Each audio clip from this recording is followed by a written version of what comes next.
أعوذ بالله من الشيطان الرجيم بسم الله الرحمن الرحيم رب اشرح لي صدري ويسر لي أمري واحلل عقدة من لساني يفقهوا قولي ربي زدني علما ربي زدني علما ربي زدني علما ஃபதுகுரூனி அதுகுருக்கும்.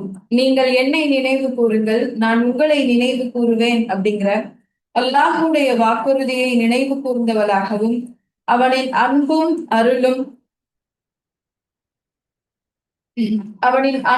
அருளும் அவனது மன்னிப்பும் அவனுடைய வற்றா கருணையும் என்றென்றும் உங்கள் மீதும் என் மீதும் நிலவி இருக்க பிரார்த்தித்தவளாகவும் இன்றைய நிகழ்வை ஆரம்பம் செய்கின்றேன். அஸ்ஸலாமு அலைக்கும் வரஹ்மத்துல்லாஹி வபரகாத்துஹு. அன்பானவர்களே, அல்லாஹ்வுடைய அன்புடைய அடையாளமா அவனுடைய உபதேசங்களை கேட்கக்கூடிய மக்களாக அல்லாஹ் என்னையும் உங்களையும் ஒவ்வொரு நாளும் ஒன்றிணைத்து வருகின்றான். அல்ஹம்துலில்லாஹ். ரமலானுடைய இந்த பிந்திய இரவுகள்ல மனிதன் எனும் பயணி அப்படிங்கிற தலைப்புல ரூஹுடைய பயணங்களை பத்தி நம்ம ஒவ்வொன்னா தெரிஞ்சுக்கிட்டு வரோம். அந்த வகையில கடந்த 2 தினங்களா, நேற்றும் சரி அதுக்கு முந்தைய தினமும் சரி, நம்மளுடைய ரூஹ் கடந்து வரக்கூடிய பாதையில அது ஒரு 4வது நிலையை அடையுது, பர்சக் அப்படிங்கிற நிலையை அடையுது அப்படிங்கிறத பத்தியும், அந்த பர்சக்ல எந்தெந்த மாதிரியான நிகழ்வுகள் எல்லாம் நடக்குது, அங்க அது யாரெல்லாம் சந்திக்குது, எப்படிப்பட்ட உரையாடல் எல்லாம் அங்க நடக்குது அப்படிங்கிற விஷயத்த பத்தியும் தெரிஞ்சுட்டு வரோம்.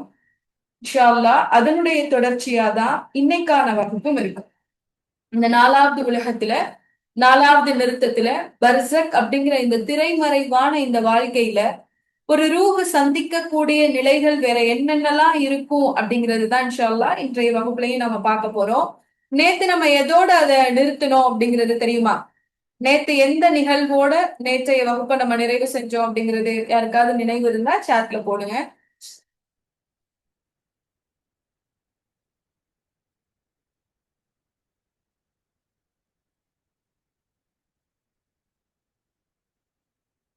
பர்சக்குடைய வாழ்க்கையில நேத்து எந்த எந்த நிலை வரைக்கும் நம்ம பார்த்திருந்தோம்? ரூஹு வந்து மலக்குகளால அல்லாஹ் கிட்ட எடுத்துட்டு போறத பார்த்தோம்.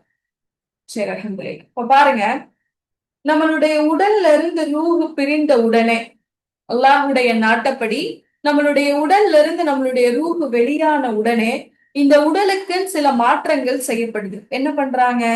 அதனுடைய ஆடைகள் மாற்றப்படுது, அதனுடைய அடையாளங்கள் மாற்றப்படுது.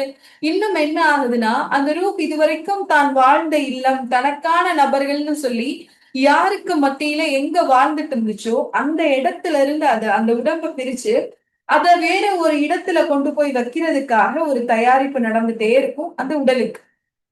அதே போல ரூஹுக்கு என்ன நடக்குதுன்னு பார்த்தோம். ஒரு வரவேற்பு பெற்று உயர்ந்த தோழனான அல்லாஹுவை சந்தித்து வரக்கூடிய ஒரு பயணத்துல மலக்குகளோட அந்த ரூஹு பயணிக்க ஆரம்பிக்குது.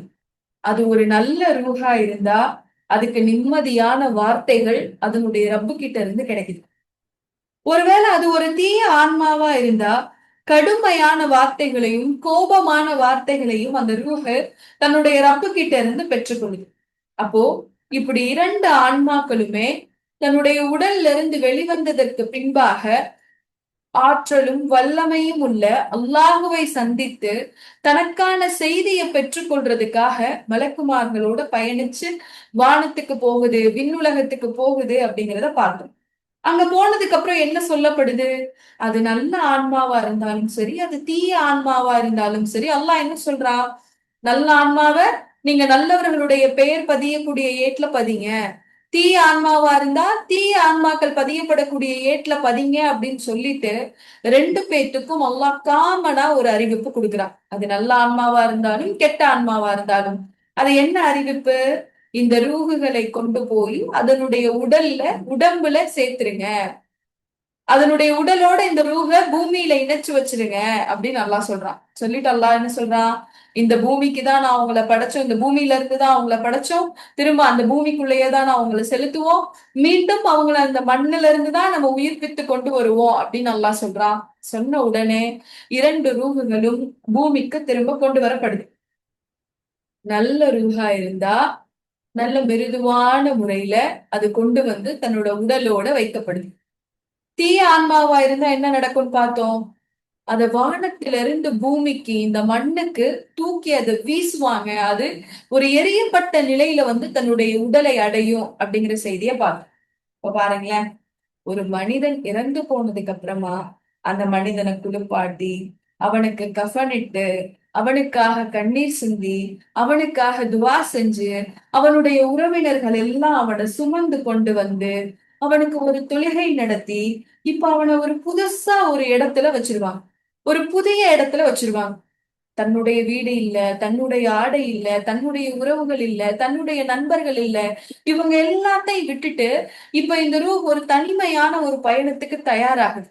அந்த தயாரிப்புக்கு தகுந்தாற் போல மக்கள் என்ன பண்றாங்க?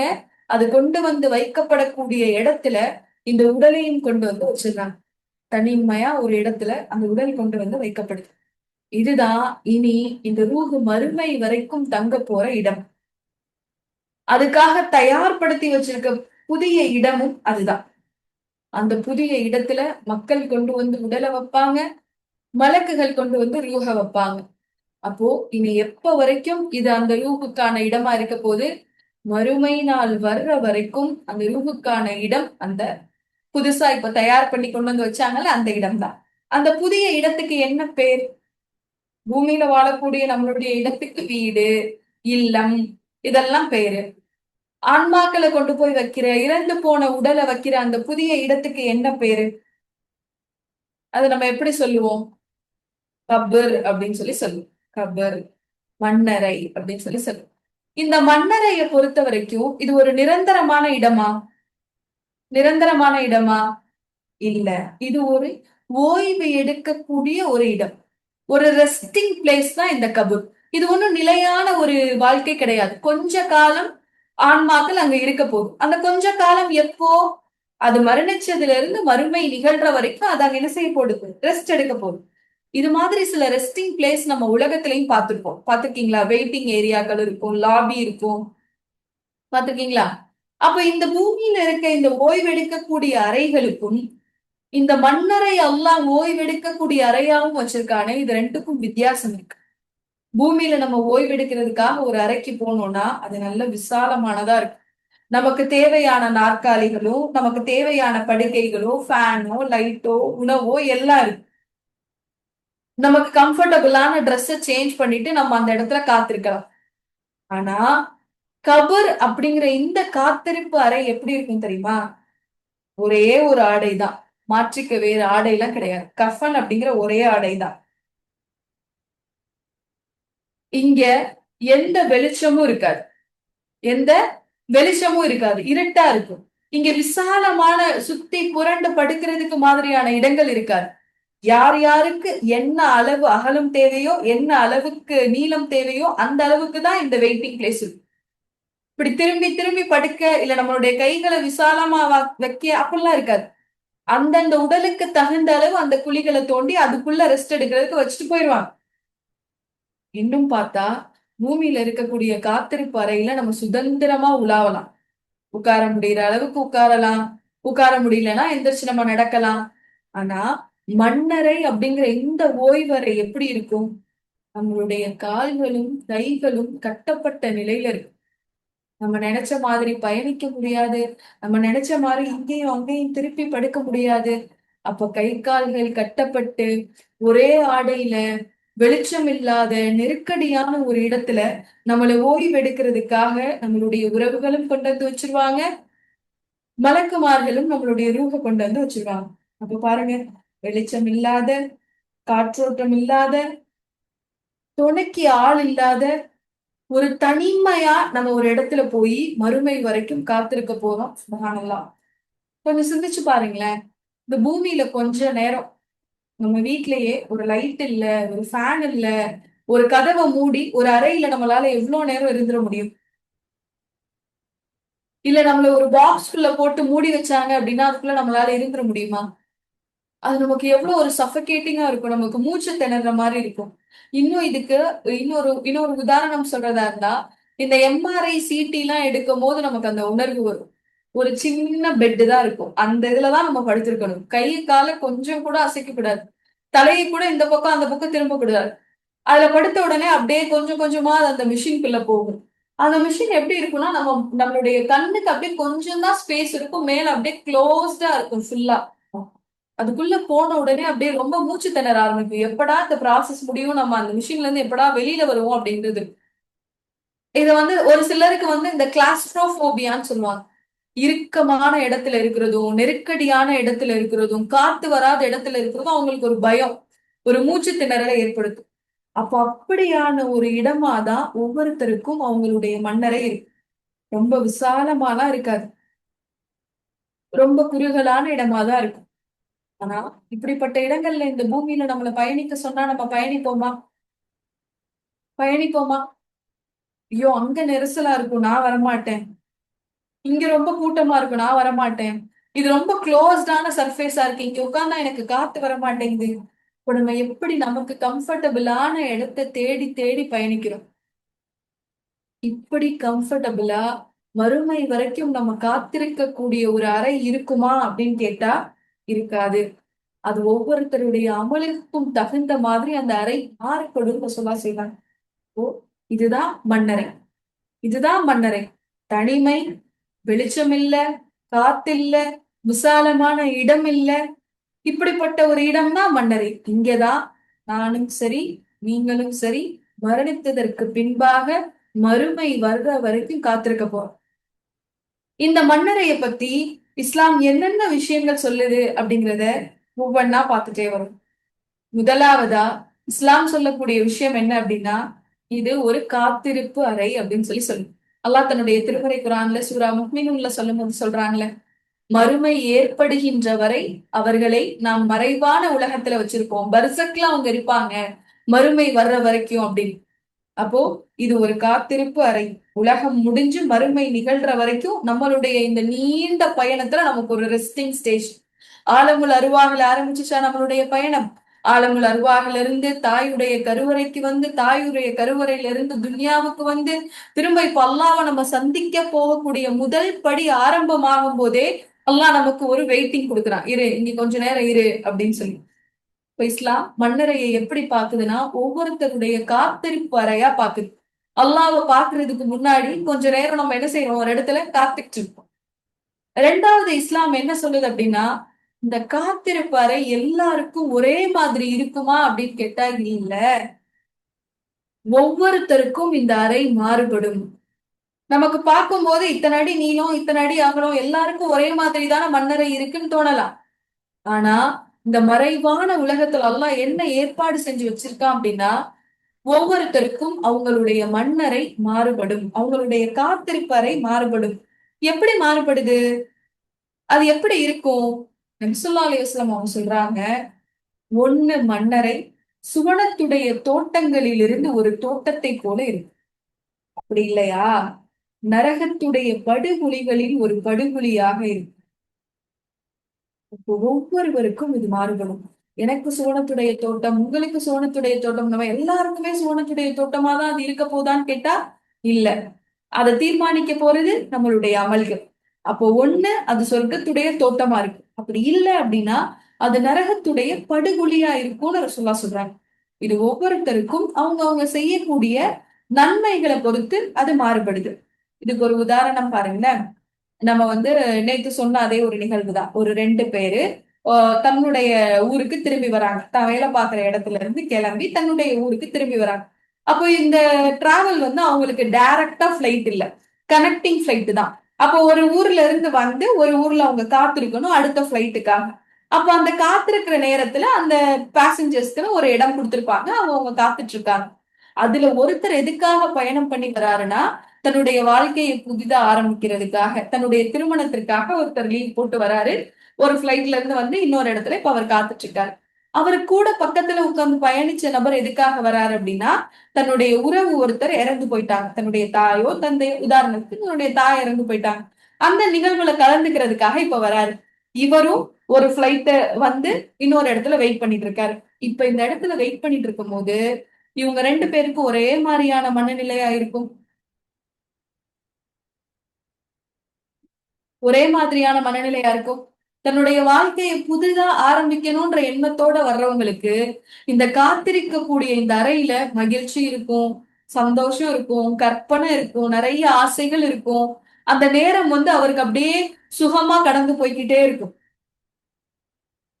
அதே நேரம் தன்னுடைய நெருங்கிய ஒருத்தருடைய இறப்புக்கு கலந்துக்கிறதுக்காக ஒருத்தர் இந்த காத்திருப்பு அறையில உட்கார்ந்துருக்காரு அப்படின்னா அவருடைய காத்திருப்பு எப்படி இருக்கும்?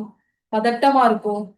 எப்படா போகும், இந்த நேரம் எப்ப கிடைக்கும், ஒவ்வொரு நேரம் அவருக்கு அப்படியே ரொம்ப பெரிய நாள் மாதிரி தெரியும். 1 மணி நேரமோ 2 மணி நேரமோ காத்துட்டு இருக்கிறது அவருக்கு பெரிய கேப்பா தெரியும். மகிழ்ச்சியா இருக்கிறவங்களுக்கு அது சீக்கிரம் கடந்து போற மாதிரி இருக்கும். அப்ப இப்படிப்பட்ட ஒரு காத்திருப்பு அறையாதான் மன்னரை இருக்கும். நல்ல அடியார்களுக்கு அது எப்படி இருக்கும் அப்படின்னா சுகமா இருக்கும். ஏதோ கொஞ்ச நேரம் தான் அதுல காத்திருந்த மாதிரி இருக்கும். ஏன்னா அவங்க எந்த கஷ்டமும் அவங்க பட போறது இல்லைல்ல. அவங்களுக்கு அல்லாஹ்வுடைய ஆறுதல் கிடைச்சிடும், நிம்மதி கிடைச்சிடும். அப்போ அவங்களுக்கு அது எப்படி இருக்கும்னா ஏதோ கொஞ்ச காலம் இருக்குமா. அல்லாஹ் தன்னுடைய திருமறை குர்ஆன்ல சொல்றாங்கல்ல, இந்நாளைக்கு மறுமை நிகழ்ந்த உடனே இந்த நல்லடியார்களை மண்ணறையில இருந்து எழுப்பின உடனே அவங்க என்ன சொல்லுவாங்களாம், நாங்க தூங்கிட்டு இருந்தோம், யார் எங்களுடைய தூக்கத்தை கலைத்து எங்களை எழுப்புனது அப்படின்னு சொல்லி கேட்பாங்க. அப்போ நல்லவர்களுக்கு அது இதமான காத்திருப்பா இருக்கும். தீயவர்களுக்கு எப்படி இருக்கும், இந்த மனிதருக்கு எப்படி அது கடந்து போறதே கடினமா இருந்ததோ அது போல இவர்களுக்கு அந்த நாட்களை கடக்கிறதே கடினமானதா இருக்கும். இரண்டாவது, முதல்ல என்ன பார்த்தோம்? இது ஒரு காத்திருப்பு அறை அப்படிங்கறத பார்த்தோம். ரெண்டாவது என்ன பார்த்தோம்? மன்னரைய இது ஒவ்வொருத்தருக்கும் ஒவ்வொரு விதமா மாறுபடும் அப்படிங்கிறத பார்த்தோம். மூணாவது என்ன அப்படின்னா, நபி ஸல்லல்லாஹு அலைஹி வஸல்லம் அவங்க இந்த மன்னரையை பத்தி சொல்லும்போது சொல்றாங்க, நிலையான வாழ்விற்கான முதல் படி, ஃபர்ஸ்ட் ஸ்டெப். இது வரைக்கும் நம்ம வாழ்ந்ததெல்லாம் நிலையில்லாத ஒரு உலகம். ஆலமுல் அருவாகும் நமக்கு என்ன கிடையாது, நிலையான உலகம் இல்ல. தாயுடைய கருவறையும் கொஞ்ச நாள் தான், துன்யாவும் கொஞ்ச நாள் தான். ஆனா இந்த 3 உலகத்தை தாண்டி 4வதா வரக்கூடிய இந்த உலகத்துல இருந்து வர்றது எல்லாமே நிலையான. அல்லாஹ்வை சந்திக்க போகக்கூடிய பயணம், அல்லாஹ்வை சந்திக்கிறதுக்கு ரொம்ப கிட்டத்துல இருக்கக்கூடிய ஒரு ஸ்டேஷன் இது. அப்ப இந்த ஸ்டேஷனை பொறுத்த வரைக்கும் ரசூலுல்லாஹ் சொல்றாங்க, இது மறுமை அப்படிங்கிற நிலையான வீட்டுடைய முதல் படி. ஸல்லல்லாஹு அலைஹி வஸல்லம் அவங்க சொல்றாங்கல்ல, மன்னரை என்பது மறுமையின் முதல் நிலை. ஒருவர் அதில் பாதுகாப்பாக இருந்தால் அடுத்தடுத்து வரக்கூடிய கட்டங்களிலும் அவர் பாதுகாப்பை பெறுவார்.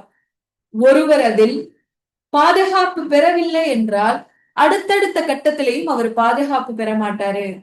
இப்ப யார் மன்னரையிலேயே பாதுகாப்பு பெற்றுட்டாங்களோ அவங்களுக்கு அடுத்தடுத்த ஸ்டேஷன் எல்லாமே ஈஸியா இருக்கும். அல்லாஹ்வை சந்திக்க போகக்கூடிய அந்த ஒவ்வொரு ஸ்டேஷனும் அவங்களுக்கு ஈஸியா இருக்கும். யாருக்கு இந்த மன்னரை கடினமா இருக்கோ அவங்க அதுக்கப்புறம் அல்லாஹ்வை சந்திக்க போற ஒவ்வொரு ஸ்டேஷனுமே அவங்களுக்கு கடினமானதா இருக்கும்னு ரசூலுல்லாஹ் சொல்றாங்க. அடுத்ததா இந்த மன்னரையை பத்தி நபி ஸல்லல்லாஹு அலைஹி வஸல்லம் அவங்க சொல்லும் போது சொல்றாங்க, இது உண்மை, இது நிஜம், இது ஹக் அப்படின்னு ரசூலுல்லாஹ் சொல்றாங்க. நமக்கு இதெல்லாம் கேட்கும் போது இதுக்கு என்ன ஆதாரம் இருக்கு, இதெல்லாம் உண்மைதானா, இது நடக்கும் தானா அப்படின்னு நமக்கு தோணலாம். இதே மாதிரிதான் குறைஷிகள் ரசூலுல்லாஹ் கிட்டயும் கேட்டாங்க.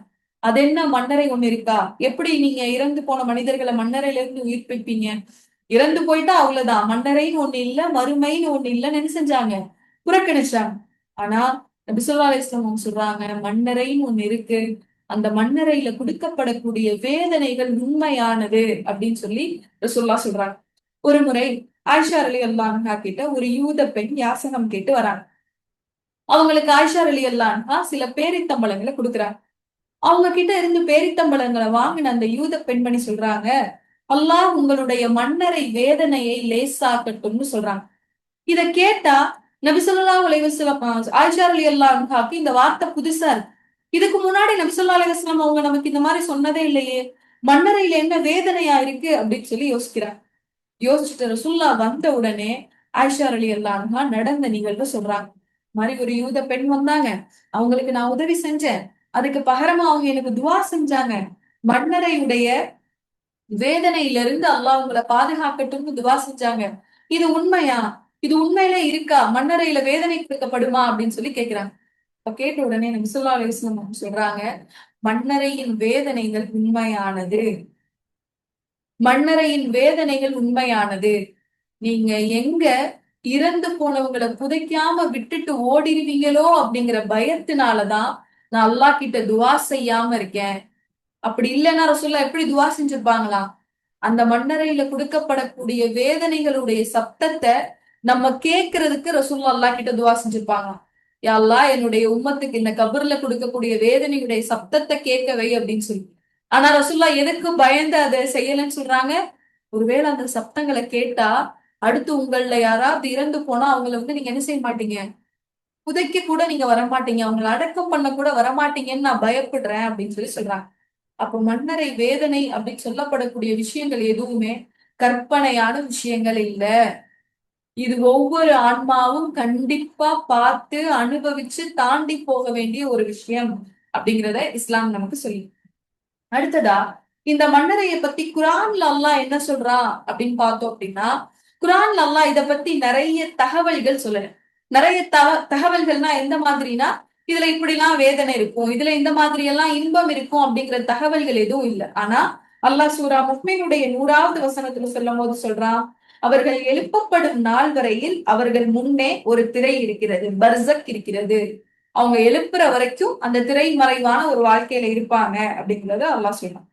பாருங்க, இது எல்லாமே மன்னரைகள் பற்றிய எச்சரிக்கைகளா அல்லாஹுவும் அல்லாஹுடைய தூதரும் நமக்கு சொன்ன விஷயங்கள்.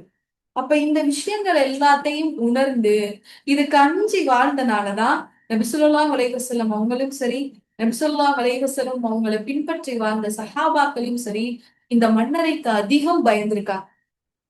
நம்ம இன்னைக்கு அதை ஒரு கேஷுவலா எப்படி ஒரு திருமணத்தை அட்டன் பண்ணிட்டு வரோமோ, எப்படி ஒரு வீடுடைய ஹவுஸ் வார்மிங் அட்டன் பண்ணிட்டு வரோமோ, அதே போல ரொம்ப இலகுவா ஒரு இறந்த வீட்டுக்கு போய் அவங்கள பார்த்துட்டு மண்ணறைக்கு போய் அடக்கம் பண்ணிட்டு ஈஸியா வந்துடும். இதுல எவ்வளவு விஷயங்கள் இருக்கு, அல்லாஹ் இதுல எவ்வளவு எச்சரிக்கைகள் சொல்லியிருக்கா. இப்படி இந்த மாதிரி இடங்கள்ல நம்ம கலந்துக்கும் போது அல்லாஹ் கிட்ட நம்மளுடைய மன்னரைக்காக நம்ம துவா செய்யணுமே. இப்போ ஒரு இறந்த வீட்டுக்கு போனா இந்த நேரத்துல இந்த ரூம் இதெல்லாம் அனுபவிக்குமே, இப்படி ஒரு நாள் எனக்கும் வருமே, இவர் இருக்கக்கூடிய இந்த இடத்துல நானும் ஒரு நாள் இருப்பனே அப்படிங்கிற யோசனைகள்லாம் நமக்கு ரொம்ப குறைவாயிடுச்சு.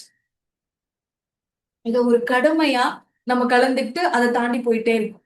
ஜனாசா தொழுகையில கலந்துக்கிட்டா நன்மை, அவ்வளவுதான் நம்ம யோசிக்கிறோமே தவிர இதுக்கு பின்னாடி ஒரு வாழ்க்கை இருக்கு.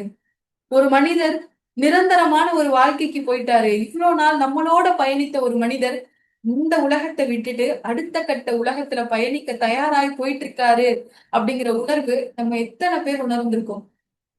இதை நபி ஸல்லல்லாஹு அலைஹி வஸல்லம் அவங்க உணர்ந்தனாலதான் சொன்னாங்க, மறுமை, மறுமையின் முதல் படி மண்ணறை அப்படின்னு சொல்லி. இதை உணர்ந்தனாலதான் சஹாபாக்கள் மண்ணறையை தாண்டி போகும் போதெல்லாம் அழுதிருக்காங்க, இல்ல மண்ணறை கிட்ட நிக்கும் போதெல்லாம் அழுதிருக்காங்க. இந்த நபிமொழி நமக்கு ரொம்ப பிரபலமா தெரிஞ்ச இந்த நிகழ்வு நமக்கு ரொம்ப பிரபலமா தெரியும். என்ன அப்படின்னா, உஸ்மான் ரலியல்லாஹு அன்ஹு அழுதல். எப்பெல்லாம் உஸ்மான் ரலியல்லாஹு அன்ஹு மன்னரை கிட்ட போறாங்களோ அப்பெல்லாம் அழுவாங்க. எந்த அளவுக்கு அழுவாங்கன்னா, அவங்களுடைய தாடி நனைஞ்சு அது வழியா தண்ணீர் ஊத்துற மாதிரி அவங்களுடைய தாடி நனையிற அளவுக்கு உஸ்மான் ரலியல்லாஹு அன்ஹு அழுவாங்க. அப்போ அவங்களுடைய தோழர்கள் கேட்பாங்களா, சொர்க்கத்தை பத்தி நினைவு கூறப்படும் போதும் நீங்க இவ்வளவு அழகல, நரகத்தை பத்தி நினைவு கூறப்படும் போதும் நீங்க இவ்வளவு அழகல, ஏன் இந்த மண்ணறைகளை கடந்து போகும்போதோ இல்ல மண்ணறைகள் கிட்ட நீங்க நிற்கும் போதோ ஏன் நீங்க இந்த அளவுக்கு அழுகிறீங்க அப்படின்னு சொல்லி கேட்கிறாங்க. அப்பதான் உஸ்மான் ரலியல்லாஹு அன்ஹு சொன்னாங்க, ஏன்னா எங்களுடைய நேசர் நபி ஸல்லல்லாஹு அலைஹி வஸல்லம் அவங்க சொல்லியிருக்காங்க, யார் மண்ணறையில் வெற்றி பெறுகிறாரோ அவருக்கு அடுத்தடுத்த காரியங்கள் இலகுவார். யார் இந்த மண்ணறையில தோல்வி அடைகிறாரோ, யாருக்கு இதுவே சிரமமா இருக்கோ அவருடைய அடுத்தடுத்த காரியங்கள் சிரமமா இருக்கும். என்னுடைய மண்ணறைய இலகுவாக்கணும்னு நினைச்சு நான் அழுகிறேன் அப்படின்னு சொல்லி உஸ்மான் ரலியல்லாஹு அன்ஹு சொல்றாங்க. அப்ப அவங்க எதை நினைச்சு அழுதுருக்காங்க? தன்னுடைய மண்ணறை தனக்கு இது வெற்றியா இருக்க போதா இல்ல தனக்கு இது தோல்வியா இருக்க போதா அப்படிங்கறத நினைச்சு அவங்க அழுதுருக்காங்க. இன்னும் பாருங்களேன், அபூபக்கர் சித்திக் ரலியல்லாஹு அன்ஹு எப்பெல்லாம் இந்த மண்ணறைகள் மறுமைகளையும் பத்தி பேசப்படுதோ அப்பெல்லாம் பயங்கரமா அழுவாங்க. பயங்கரமா அழுவாங்களா, அழுதுட்டு சொல்லுவாங்களா, நமக்கு தோணும்ல, இவ்வளவு பிரச்சனைகளை அனுபவிக்கிறதுக்கு அல்லாஹ் நம்மள வேற ஒரு படைப்பா கூட படைச்சிருந்திருக்கலாம். இது அல்லாஹ் மேல உள்ள அதிருப்தி தவக்கல் இல்லாத ஒரு வார்த்தை கிடையாது, இருந்தாலும் அந்த ஒரு அச்சத்துல வெளிவர ஒரு வார்த்தை. அதே போல உமர் ரலியல்லாஹு அன்ஹு சொல்றாங்க, இதுக்கு நான் ஒரு மரமா படைக்கப்பட்டு வெட்டப்பட்டிருக்க கூடாதா அப்படின்னு சொல்லி சொல்லுவாங்க. இந்த மன்னரையுடைய வேதனைகளையும் அதனுடைய தண்டனைகளும் மறுமையுடைய நிகழ்வுகளையும் அவங்க யோசிக்கும் போதெல்லாம் சிந்திக்கும் போதெல்லாம் அழுது என்ன சொல்லுவாங்கன்னா, இதுக்கு நான் ஒரு மரமா படைக்கப்பட்டு வெட்டப்பட்டிருக்க கூடாதா அப்படின்னு அந்த அளவுக்கு அதை சிந்திச்சு யோசிச்சு அதுக்காக பாதுகாப்பு தேடக்கூடியவங்களா இருந்திருக்காங்க. உமர் ரலியல்லாஹு அன்ஹு பாருங்க. உமர் ரலியல்லாஹு அன்ஹு எப்படிப்பட்ட ஒரு சஹாபி, வீரமானவங்க. அவங்க ஒரு இடத்துல வந்தா ஷைத்தான் அடுத்த இடத்துல அவங்கள பார்த்து விரண்டு ஓடுவான்.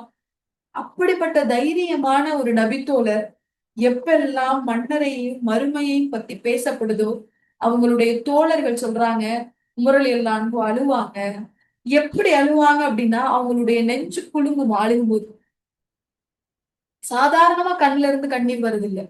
இப்படி குலுங்கி குலுங்கி அப்ப ரொம்ப ஒருத்தர் ரொம்ப ஆழமான கவலையில சோகத்துல இருந்தாதானே அப்படி அழுவாங்க. உமரலி எல்லாம் எப்பெல்லாம் மண்ணறையை பத்தியும் மறுமையை பத்தியும் பேசப்படுதோ அப்ப அவங்க அழுகக்கூடிய காட்சி அவங்க தோழர்கள் வருவிக்கிறாங்க. அவருடைய நெஞ்சு குலுங்குற அளவுக்கு அவர் அழுகுவாரு அப்படின்னு. இப்ப இந்த அளவுக்கு பயம், இந்த அளவுக்கு கண்ணீர், இந்த அளவுக்கு அதுல இருந்து பாதுகாப்பு கேட்டிருக்காங்க அப்படின்னா இந்த மண்ணறையில என்னென்னலாம் நடக்கும், என்னென்னலாம் நடக்க போகுது. ஒரு ரூஹு பிரிஞ்சதுல இருந்து திரும்ப மண்ணறையில் அது கொண்டு வந்து வைக்கப்படுற வரைக்கும் என்னென்ன நிகழ்வுகள் நடக்குதுன்னு பார்த்தோம். இப்ப வச்சுட்டாங்க, இப்ப என்ன நடக்கும் அத இன்ஷா அல்லாஹ் ஒவ்வொண்ணா பார்ப்போம். நம்மளுடைய உடலும் மண்ணறையில வைக்கப்பட்டு நம்மளுடைய ரூஹும் அதோட இணைக்கப்பட்டதற்கு பின்பு என்ன நடக்கும் அப்படின்னா முதலாவது நம்ம தனிமையில விடப்படுவோம். நம்ம எதுல விடப்படுவோம்? தனிமையில இருப்போம். யாரும் நம்ம கூட இருக்க மாட்டாங்க. தனிமையில விடப்படுவோம். அதுதான் மண்ணறையில நடக்கக்கூடிய முதலாவது நிகழ்வு. நம்ம மரணிச்சா கூட நம்ம ஜனாசாவா அடக்கம் பண்றதுக்கு முன்னாடி கூட நம்மளை சுத்தி ஆட்கள் இருப்பாங்க. கவனிச்சிருக்கீங்களா? நீங்க எந்த ஒரு மரண வீட்டுக்கு போனாலும் ஜனாசா பக்கத்துல யாராவது இருப்பாங்க. அப்படி ஒருவேளை யாருமே இல்லைன்னா அங்க சொல்லுவாங்க, ஜனாசா மட்டும் தனியா இருக்கு, போய் பக்கத்துல உட்காருங்க. ஜனாசா இப்படி தனியா போட்டு எல்லாரும் வந்திருக்கீங்களே அப்படின்னு. அப்போ கபர்ல நம்மளை கொண்டு போய் வைக்கிறதுக்கு முன்னாடி வரைக்கும் கூட நம்ம இறந்து மையத்தா கிடந்தா கூட நம்ம பக்கத்துல ஆட்கள் இருப்பாங்க, நம்ம கூட ஆட்கள் இருப்பாங்க. நம்மளுடைய செல்வமும் நம்ம கூட இருக்கும். நம்ம சம்பாரிச்சு நம்ம வாங்கின வீட்டுலதான் நம்ம இருப்போம். நம்ம சம்பாரிச்சு நம்ம வாடகை கொடுத்துட்டு இருக்க வீட்டுலதான் இருப்போம். நம்ம வாங்கின பொருள்கள் மேலதான் நம்மளை படுக்க வச்சிருப்பாங்க. நம்மளுடைய பொருளாதாரத்துல வாங்கின ஆடைகளை தான் நமக்கு போத்திருப்பாங்க. அப்ப நம்மளுடைய செல்வமும் நம்ம கூட இருக்கு. இது எல்லாம் கொஞ்சம் கொஞ்சமா நம்ம மண்ணறைக்கு போகும்போது நம்மளை விட்டு அப்படியே பிரிய ஆரம்பிக்கும். எப்படி? நம்மளை தூக்கி நம்மளை கொண்டு போக ஆரம்பிச்ச உடனே முதல்ல நம்மளுடைய செல்வம் நம்மளை விட்டு போயிடும். எப்படி போகுது? நம்ம சம்பாதிச்ச பொருள்களும் நம்ம வாங்கின பொருள்களும் வீட்டுல இருந்து நம்மளை எடுத்துட்டு போறாங்க. என்ன ஆகும்? நம்ம போன உடனே இங்க நம்மளுடைய பொறுப்பு வேற ஒருத்தருடைய கையில ஒப்படைக்கப்பட்டோம். இது வரைக்கும் நம்ம தான் வரவு செலவு பார்த்திருப்போம். இது வரைக்கும் அந்த பொருளாதாரத்தை நம்ம தான் மெயின்டைன் பண்ணிருப்போம். இது எல்லாமே இப்ப வேற ஒருத்தர் கையில போயிடும். இத நீங்க பாத்துக்கோங்க, அவங்க இல்ல அப்படின்னு சொல்லி இப்ப நம்மளுடைய பொருளாதாரம் முதலா அதை விட்டு தூரமா இருக்கு. ரெண்டாவது, சில உறவுகள் நம்மள வீட்ல இருந்து எடுத்துட்டு போகும்போதே நம்மளை விட்டு தூரமாயிடுவாங்க. அவங்களால நம்மளை பின்தொடர்ந்து வரமாட்டாங்க. இன்னும் சில மனிதர்கள் நம்மளை அடக்கம் பண்ற வரைக்கும் நம்ம கூட அப்படியே பின்தொடர்ந்துட்டு வருவாங்க.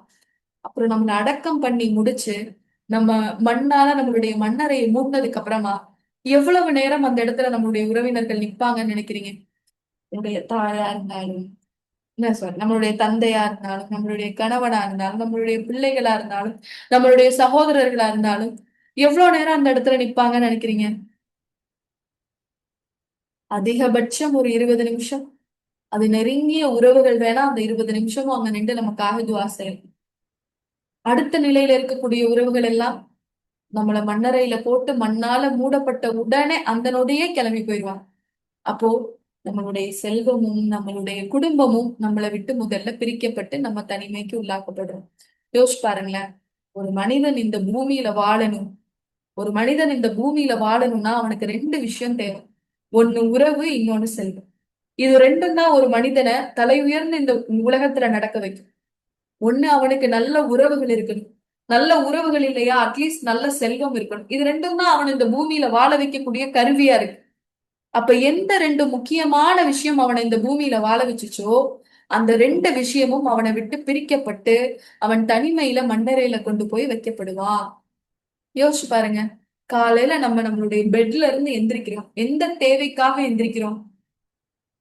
உங்களுடைய குடும்ப உறவினர்களுக்கு இந்த பணி செஞ்சு கொடுக்கணும், இந்த வேலை இருக்கு, அப்படி இல்லைன்னா நான் சம்பாதிக்க போகணும், இன்னைக்கான என் பொருளாதாரத்தை தேட நான் போகணும். இதெல்லாம் அதுக்காக அல்லாஹ் ஹராமாக்கிய விஷயங்கள் இல்லை, இதெல்லாம் உலகத்துடைய ஒரு அங்கம்.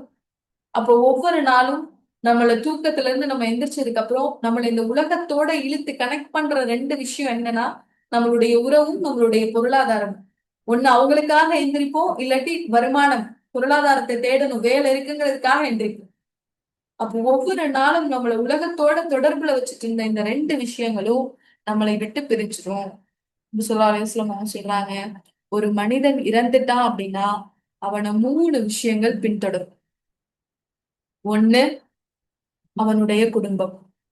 ரெண்டு, அவனுடைய செல்வம். மூணாவது, அவனுடைய அமல்கள், அவன் செய்த காரியங்கள், அது நன்மையோ தீமையோ அவன் செய்த காரியங்கள். இந்த மூணு விஷயமும் தான் அவனை பின்தொடரும். அதில் இரண்டு திரும்பிவிடும், ஒன்று மட்டுமே அந்த அடியானோட இருக்கும்ன்ற சொல்றாங்க. அந்த திரும்பக்கூடிய ரெண்டு என்ன? அவனுடைய குடும்பம், அவனுடைய பொருளாதாரம், அவனோட தங்கக்கூடிய ஒரு ஒரு விஷயம் என்ன? ரசூலுல்லாஹ் சொன்னது அவனுடைய அமல்கள். பாருங்க, இப்ப இந்த மூணு பேத்துல யார நம்மளுடைய உற்ற நண்பனா ஆக்கிக்கணும்? மரணித்ததற்கு பின்பு நம்மள தனிமையில விடாம இருக்கிறது இந்த மூணு பேர்ல யாரு? குடும்பமா, செல்வமா, நம்மளுடைய அமல்கள்? நம்மளுடைய அமல்கள் தானே. நம்மளுடைய அமல்களை உற்ற நண்பர்களா மாத்திக்கணும். அப்ப குடும்பத்தையும் செல்வத்தையும் நான் என்ன பண்றது? அவங்களெல்லாம் எனக்கு முக்கியம் இல்லையா? அவங்களெல்லாம் தேட வேணாமா? தேடணும். அந்த குடும்ப உறுப்பினர்களையும் உங்களுடைய நன்மைக்கான வழியா மாத்தணும். உங்களுடைய பொருளாதாரத்தையும் உங்களுடைய நன்மைக்கான வழியா மாத்தணும். அப்படி மாத்தணும் அப்படின்னா அந்த இரண்டுமே நம்மளுக்கு நன்மையுடைய வடிவுல நம்மளுடைய மண்ணறையில நம்ம கூடயே தங்கக்கூடியதா மாறிடும். சரி, அப்போ இந்த மண்ணறைய நினைச்சு அழுது இதுக்காக கவலைப்பட்டு இதுக்காக பாதுகாப்பு தேடினதுக்கு முதலாவது ரீசனா நம்ம என்ன பார்த்தோம்? இது தனிமையில் இருக்கக்கூடிய ஒரு இடம். ஒவ்வொரு மனிதனும் இங்க முதலாவதா தனிமையில விடப்படுவான். அடுத்து என்ன நடக்கும்? இந்த மண்ணறை அவனை நெருக்கக்கூடியதா இருக்கும். நெருக்கக்கூடியதா இருக்கும், இறுக்கமா இருக்கும். அந்த நெருக்கம் எதுக்கான நெருக்கம் அப்படின்னா, அந்த மன்னரை அவனை வெல்கம் பண்ணும். ஒரு இடத்துல புது இடத்துல கொண்டு போய் வச்ச உடனே அந்த அடியான வரவேற்கிறதுக்காக மன்னரை என்ன செய்யுமா? அப்படியே அவரை டைட் ஆக்குமா, அப்படியே அவரை நெருக்குமா. இத பத்தி நபி ஸல்லல்லாஹு அலைஹி வஸல்லம் சொல்லும்போது சொல்றாங்கல்ல, முஆத் இப்னு ஜபல் ரலியல்லாஹு அன்ஹுடைய மரணம். அவங்களுடைய மரணத்துல அவங்களை கொண்டு வந்து அவங்கள அடக்கம் பண்ணிட்டு எல்லா சஹாபாக்களும் உட்கார்ந்துருக்காங்க, ரசூலுல்லாவும் உட்கார்ந்துருக்காங்க. இப்ப நபி ஸல்லல்லாஹு அலைஹி வஸல்லம் என்ன சொல்றாங்க? சுபஹானல்லாஹ், அல்லாஹு அக்பர் அப்படின்னு சொல்றாங்க. ரசூலுல்லாஹ் சுபஹானல்லாஹ், அல்லாஹு அக்பர்னு சொன்ன உடனே எல்லா சஹாபாக்களும் சுபஹானல்லாஹ், அல்லாஹு அக்பர்னு சொல்றாங்க. சொல்லிட்டு நபி ஸல்லல்லாஹு அலைஹி வஸல்லம் அவங்க கிட்ட கேக்குறாங்க, யா ரசூலுல்லாஹ், நீங்க எதுக்காக இப்ப சுபஹானல்லாஹ் அல்ஹம்துலில்லாஹ்னு சொன்னீங்க அப்படி? நபி ஸல்லல்லாஹு அலைஹி வஸல்லம் அவங்க சொன்னாங்க, இந்த உலகத்துல ஒருவரை மன்னரை நெருக்காது அப்படின்னா அது முஆத் இப்னு ஜபலா இருக்கும்னு நான் நினைச்சேன். ஆனா அவரையும் மன்னரை நெருக்கியதுன்னு ரசூலுல்லாஹ் சொன்னாங்க. எப்படிப்பட்ட ஒரு சஹாபி! இவருக்கான சிறப்புகள் என்ன? இவருடைய மரணத்துடைய செய்தியை கேட்டு அல்லாஹ்வுடைய அர்ஷ் அதிர்ந்தது. இவருடைய மரணத்துடைய அந்த இறுதி நேரத்துல கலந்துக்கிறதுக்காக, இவருடைய ஜனாசாவை சுமந்து செல்லும் போது அதுல கலந்துக்கிறதுக்காக மலக்குமார்கள் வந்து அதுல கலந்துக்கிட்டாங்க. இப்படிப்பட்ட ஒரு மனிதனுடைய, இப்படிப்பட்ட ஒரு உயர்ந்த சஹாபியுடைய மன்னரையுமே அவரை ஒரு தடவை நெருக்கிச்சேன்னு ரசூலுல்லாஹ் சொன்னாங்க. ஒருத்தரை மன்னரை நெருக்காது அப்படின்னா அது மகாதா இருக்கும்னு நான் நினைச்சேன். அவரையும் மன்னரை நெருக்கியது. அப்ப எல்லாரையுமே மன்னரை நெருக்கி, ஷஹீதுகளையும் மன்னரை நெருக்கி. இது எப்படிப்பட்ட நெருக்கம் அப்படின்னா ஒரு வெல்கமிங்கா அது பண்ணுது. நல்ல அடியார்களுக்கு அது மிருதுவா இருக்கு. கெட்ட அடியார்களுக்கு அவர்களுடைய எலும்பை முறிக்கின்ற அளவுக்கு அதனுடைய இறுக்கம் இருக்கு. இன்னும் இந்த மன்னரை எப்படிப்பட்டதா இருக்குன்னா ரொம்ப இருள் சூழ்ந்ததா இருக்கு. வெளிச்சம் இல்லாம இருள் சூழ்ந்ததா இருக்கு. இதை நம்ம எதுல தெரிஞ்சுக்கிறோம்னா ரசூலுல்லாஹ்வுடைய நபிமொழியின் மூலம். நபி ஸல்லல்லாஹு அலைஹி வஸல்லம் அவங்க அவங்களுடைய பள்ளியில ஒரு பெண் தூய்மை பணியாளரா வேலை பார்த்துட்டு இருக்காங்க. அப்போ ஒரு 2 நாளா அந்த பெண்மணிய காணோம். இப்ப ரசூலுல்லாஹ் கேக்குறாங்க, என்ன ஆச்சு? ஏன் அவங்க வரல அப்படின்னு சொல்லி கேக்குறாங்க. இப்ப சஹாபாக்கள் சொல்றாங்க, யா ரசூலுல்லாஹ், அவங்க இறந்துட்டாங்க. அவங்க இரவு நேரத்துல இறந்தனால நீங்க தூங்கிட்டு இருப்பீங்க, உங்களை தொந்தரவு பண்ண வேணாம்னு நினைச்சு நாங்க அவங்கள தொழுக வச்சு அவங்களுக்கு அடக்கம் பண்ணிட்டோம். அப்ப நபி ஸல்லல்லாஹு அலைஹி வஸல்லம் சொல்றாங்க, அவங்கள எங்க அடக்கம் பண்ணீங்கன்னு எனக்கு காட்டுங்க அப்படின்னு சொல்லி. அந்த இடத்துல கூட்டிட்டு போய் காட்டின உடனே ரசூலுல்லாஹ் அந்த பெண்மணிக்காக துவா செய்றாங்க. துவா செஞ்சுட்டு சொல்றாங்க, மண்ணறை என்பது அதனை அந்த மண்ணறை வாசிகளுக்கு அது இருளானதா இருக்கும். மண்ணறை என்பது தன்னுடைய மக்களுக்கு இருள் நிறைந்ததாக இருக்கும். என்னுடைய துவா அதில் ஒளியை ஏற்படுத்தும் அப்படின்னு சொல்லி ரசூலுல்லாஹ் சொன்னாங்க. அப்ப இந்த விஷயத்துல இருந்து நம்ம என்ன தெரிஞ்சுக்கிறோம்? ஒண்ணு மண்ணறை இருளானதா இருக்கு. இன்னொன்னு யார கொண்டு வந்து அந்த மண்ணறையில வச்சாலும் அது முதல்ல நெருக்கும். நல்ல அடியார்களா இருந்தா அது ரொம்ப இலகுவானதா இருக்கும். கெட்ட அடியார்களா இருந்தா அந்த இறுக்கம் ரொம்ப கடினமானதா இருக்கும். சரி.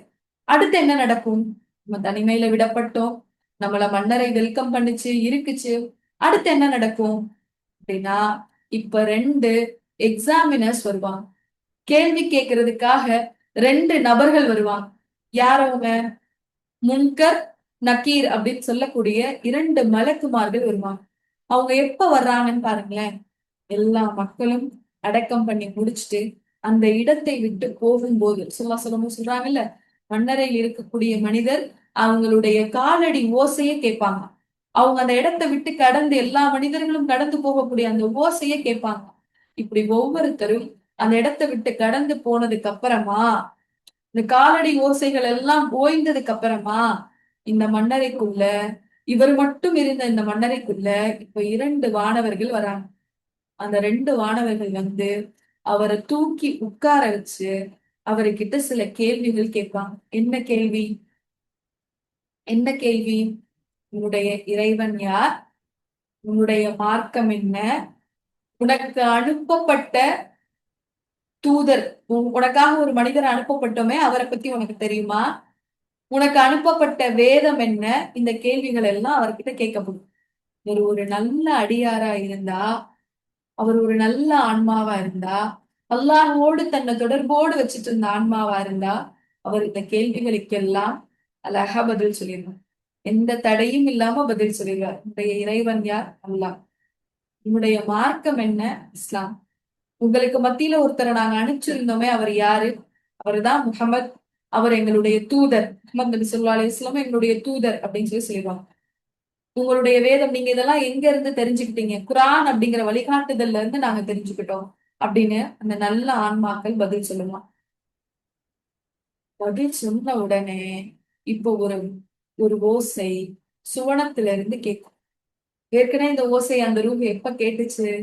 7 வானங்கள் கடந்து போய் அல்லாஹ் கிட்ட நிக்கும் போது கேட்ட அதே அல்லாஹ்வுடைய அந்த ஓசைய இப்போ மண்ணறையில இருக்கும்போது இந்த கேள்விகளுக்கெல்லாம் அந்த நல்ல ஆன்மா பதில் சொல்லி முடிச்சது பின்பு இப்ப கேட்கும். என்ன சப்தம்? அந்த வாய்ஸ் என்ன சொல்லுது? என்னுடைய அடியான் உண்மையை கூறினான் அப்படின்னு அல்லாஹ் சொல்லுவான். என்னுடைய அடியான் உண்மையை கூறினான். அவர் சொன்ன பதிலுக்கு ஒரு அப்ரிசியேஷன். கரெக்ட் நீங்க சொன்னது இதுதான் அப்படின்னு அல்லாஹ் என்ன செய்வானா? ஒரு ஒரு ஒரு ஒரு வாய்ஸ் மூலமா நமக்கு ஒரு கன்ஃபர்மேஷன் கொடுக்குறான். என்னுடைய அடியான் உண்மை சொல்லிட்டா அவன் உண்மையாளர் தான் அப்படின்னு. இந்த கேள்விகளுக்கு எப்படி பதில் சொல்லலாம்? மனப்பாடம் பண்ணிட்டா சொல்லிடலாமா? படிச்சுட்டா சொல்லிடலாமா? டெய்லி இத காலையும் மாலையும் படிச்சா சொல்லிடலாமா? ஒரு சிலர் மண்ணறையில அடக்கம் பண்ணதுக்கு அப்புறம் அங்க நின்று சொல்லி கொடுக்குறாங்க. மன்னரை வாசிகளே உங்ககிட்ட இப்படி கேள்வி கேட்பாங்க, நீங்க இப்படி பதில் சொல்லுங்க. இப்படி மன்னரைக்கு வெளியில ஒரு மனிதர் சத்தம் போட்டு நமக்கு சொல்லி கொடுக்கறதால இந்த கேள்விக்கு நம்ம பதில் சொல்லிட முடியுமா? முடியாது. யாருடைய வாழ்க்கை எல்லாருவின் திருப்திக்காகவே அமைஞ்சுதோ அவங்களாலதான் இந்த கேள்விகளுக்கு பதில் சொல்ல முடியும். யார் இஸ்லாம் அப்படிங்கிற மார்க்கத்துல முழுமையா கட்டுப்பட்டு வாழ்ந்தாங்களோ அவங்கதான் இந்த கேள்விக்கு பதில் சொல்ல முடியும். யார் தன்னுடைய தூதரை தனக்கான முன் உதாரணமா எடுத்துக்கொண்டு அணுவா அவரை பின்பற்றி தன்னுடைய வாழ்க்கையை அமைச்சுக்கிட்டாரோ அவராலதான் இந்த கேள்விகளுக்கு பதில் சொல்ல முடியும். யார் குர்ஆனோடு தன்னை இணைத்துக் கொண்டாரோ அவராலதான் இந்த கேள்விகளுக்கு பதில் சொல்ல முடியும். இது ஒரு நல்ல ஆன்மாவுக்கு அந்த 2 எக்ஸாமினர்ஸ் வந்து கேட்கும் போது நடக்கக்கூடிய ஒரு நிகழ்வு. ஒருவேளை அந்த ஆன்மா ஒரு தீய ஆன்மாவா இருந்தது, அல்லாஹ்வை நிராகரிச்சிட்டு இருந்த ஆன்மாவா இருந்ததுன்னா என்ன நடக்கும்? ஒவ்வொரு கேள்வியும் அவங்க கேட்கும் போது எனக்கு தெரியாது, எனக்கு தெரியாது அப்படின்னு அந்த ஆன்மா சொல்லுவாங்க. தெரியாதுன்னு சொன்னா அந்த மலக்குமார்கள் விட்டுருவாங்களா? என்ன செய்வாங்க? அடிச்சு பதில் சொல்ல சொல்லுவாங்க. அதுக்கு தண்டனை கொடுக்கப்படுமா? சொல்லு, பதில் சொல்லு. அந்த ஆன்மா சொல்லுமா, எனக்கு தெரியாது. சொல்றாங்க, இந்த ஓசைகளை, அது உள்ள வேதனைப்படுற அந்த சப்தத்தை இந்த உலகத்துல உள்ள எல்லா உயிரினங்களும் கேட்கும், மனிதர்களை தவிர அப்படின்னு சொல்லி. அப்போ ஒரு தீய ஆன்மாவா இருந்தா அதனால இந்த கேள்விகளுக்கு என்ன செய்ய முடியாது? பதில் சொல்ல முடியாது. அப்ப என்ன நடக்கும் அடுத்ததா? சுவனத்துல இருந்து ஒரு ஓசை வரும். வல்ல ரஹ்மானுடைய ஆற்றலும் கிருபையையும் மன்னிப்பையும் தன்னகத்தே வச்சிருக்க ரப்புடைய ஒரு சப்தம் கேட்கும். என்ன அல்லாஹ் சொல்றானா, என்னுடைய அடியான் பொய் உரைத்தான், இவன் பொய் தான் சொல்லிட்டான் அப்படின்னு சொல்லப்படுது. அப்போ மண்ணறையில நடக்கக்கூடிய மிக முக்கியமான நிகழ்வு, ஒவ்வொரு ரூபு கிட்டையும் சில கேள்விகள் கேட்டு அதுக்கான பதில அந்த 2 வானவர்களும் பெற்றுக்கொள்வாங்க. இந்த கேள்வி கேட்காத நபர்கள் யாரு? யாருக்கு இந்த கேள்வி இல்லவே இல்லை? சில அறிஞர்கள் சொல்லும் போது சொல்றாங்க, நபிமார்களுக்கு இந்த கேள்விகள் கிடையாது. கபரை நெருக்கிறது எல்லாருக்குமே அது வாமான ஒரு வெல்கம் கொடுக்குது. ஷஹீதா இருந்தாலும் வாதிபுன் ஜபல் போர்ல காயம் பட்டு இறந்தவங்க தானே, அவங்களுக்கும் அது ஒரு நெருக்கத்தை கொடுத்துச்சு.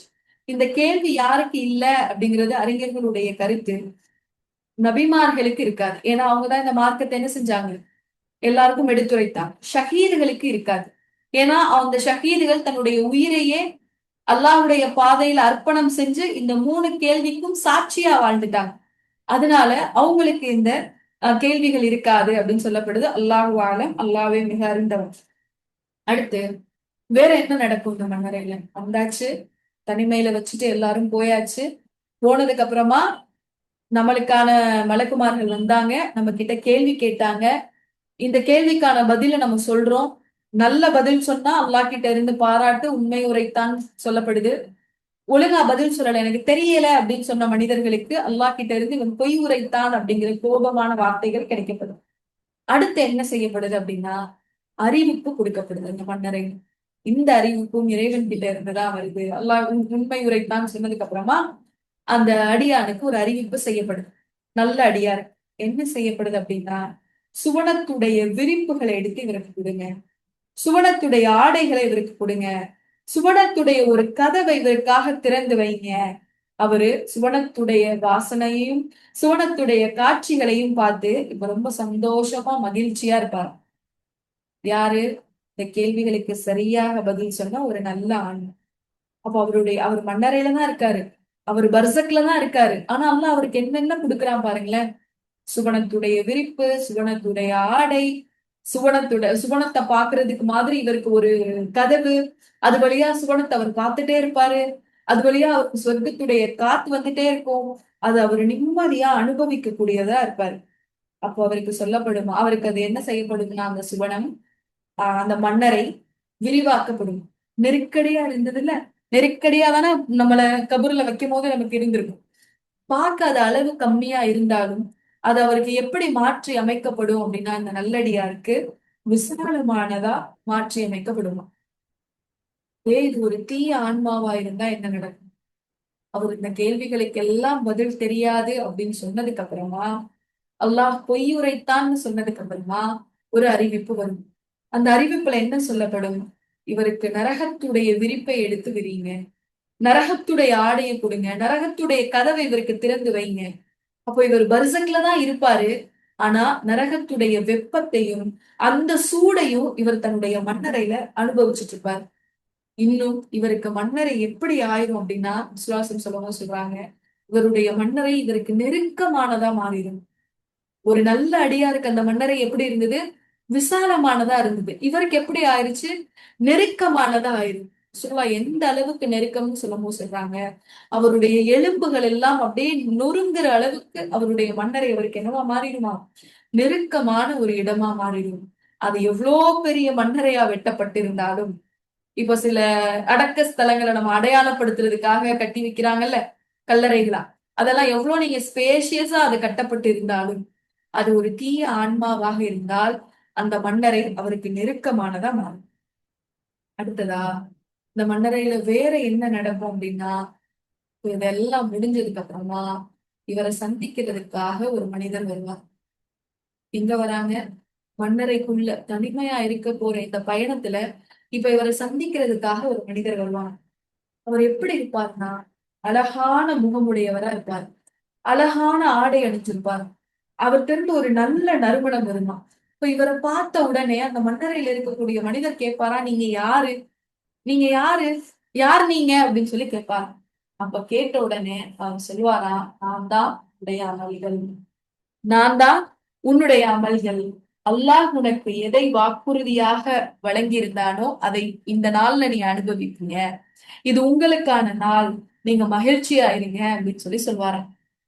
நல்ல அமல்கள் யார்கிட்ட இருக்கோ அவங்களுக்குதான் இந்த அழகான தோழன், ஒரு அழகான ஒரு பாதுகாவலன், அழகான ஒரு கம்பெனி கிடைக்கும். நம்மளுடைய மண்ணறையில நமக்காக இப்படி ஒரு கம்பெனியை நம்ம தயார்படுத்தி வச்சிருக்கோமா? அந்த அளவுக்கு நம்ம நன்மைகள் செஞ்சிருக்கோமா? இப்ப பாருங்களேன், ஒரு நல்ல ஆன்மாவுக்கு எல்லாம் ஒரு அழகிய முகம் கொண்ட, அழகிய ஆடை அணிந்த, ஒரு நல்ல மனம் வீசக்கூடிய, பார்த்தாலே மனசுக்கு நிம்மதி அளிக்கக்கூடிய ஒரு மனிதரை அல்லாஹ் அனுப்புறான். அது யாருன்னா அமல்கள். அமல்கள் தான் ஒரு மனிதனுடைய உருவத்துல அல்லாஹ் அனுப்புறான். அவர் வந்து இவருக்கு சுப செய்திலாம் சொல்லிடுவார். அல்லாஹ் உங்களுக்கு கொடுத்த வாக்கு கொடுத்தது நடக்கும், அந்த நாள் இதுதான் அப்படின்னு. அப்போ இந்த மன்னரையில இருக்க அந்த மனிதர் சொல்வாரா, என்ன என்னுடைய குடும்பத்தார்கிட்ட அனுப்புறீங்களா? நான் உங்ககிட்ட போய் சொல்லணும். நான் என்னுடைய குடும்பத்தார்கிட்ட போய் சொல்லணும். நான் இங்க ரொம்ப மகிழ்ச்சியா இருக்கேன் அப்படிங்கிறத என்னுடைய குடும்பத்தார்கிட்ட சொல்லணும் அப்படின்னு சொல்லி அந்த நல்ல ஆன்மா கேட்கும். சுப்ஹானல்லாஹ். இந்த உலகத்துல நமக்கு ஒரு மகிழ்ச்சி நடந்தா உடனே அதை பகிர்ந்துக்க நம்ம யார்கிட்ட போவோம்? குடும்பம் வேணும்ல. நம்மளுடைய மகிழ்ச்சிகளை பகிர்ந்துக்க ஓடி நம்முடைய குடும்பத்தார்கிட்ட தானே போவோம்.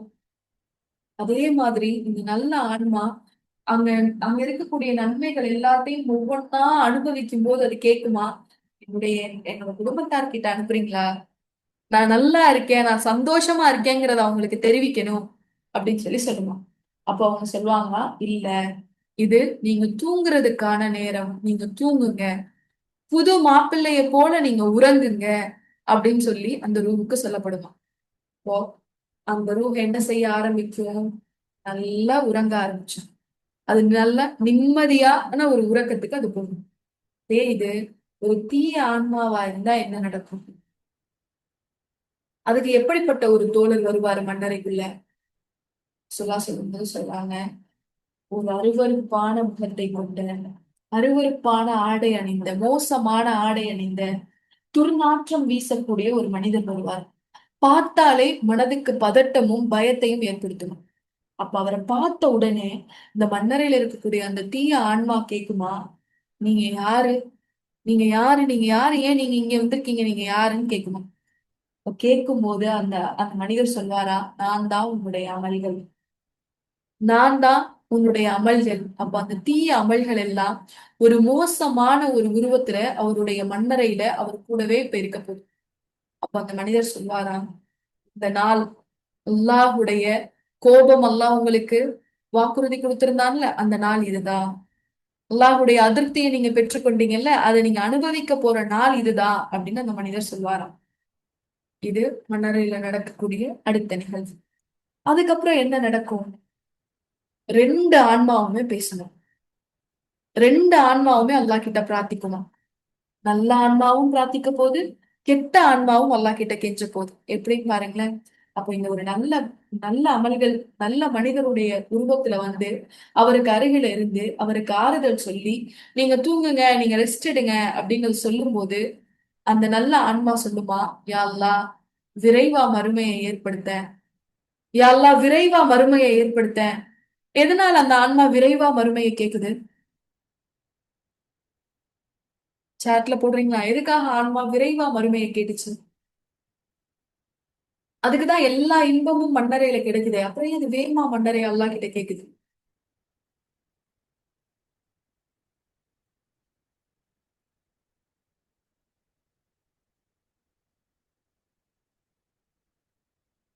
உம் அது உணருது.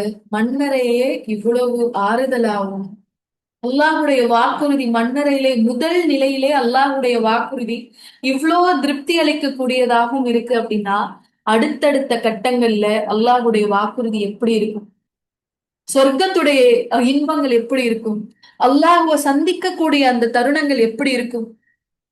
அங்க அல்லாஹ் தன்னை எப்படிலாம் கண்ணியப்படுத்துவான்?